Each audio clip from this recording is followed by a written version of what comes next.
ఉన్నారు, ఇల్లు లేని వాళ్ళు ఉన్నారు, వాళ్ళని ఆదుకోవాలని చెప్పి నాకు 3,500 ఇంకొక 3,500 ఇల్లు కావాలని అడిగితే, అన్న నీకు ఇస్తే అందరూ వచ్చి నా మెడ మీద కూర్చుంటారు, నా తల మీద కూర్చుంటారు, నేను అన్ని ఇవ్వలేను, కాకపోతే మీకు ఇస్తాను అంటే ఎన్ని ఇస్తారో చెప్తే దాని ప్రకారం నేను పనిచేసుకుంటా అంటే వారు ఇంకొక 2,500 ఇండ్లు ఇస్తా అన్నారు.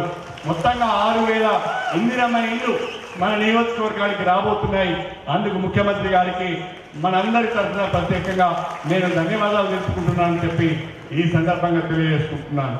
ఈ సంవత్సర కాలంలో మన నియోజకవర్గానికి సంబంధించి కళ్యాణ లక్ష్మి, షాదీ ముబారక్, అదేవిధంగా ఎల్ఓసీలు కానీ సీఎంఆర్ఎఫ్లు కానీ దాదాపు కొన్ని వేల మందికి మనం ఆర్థిక సాయం ప్రభుత్వ పరంగా చేయడం జరిగింది.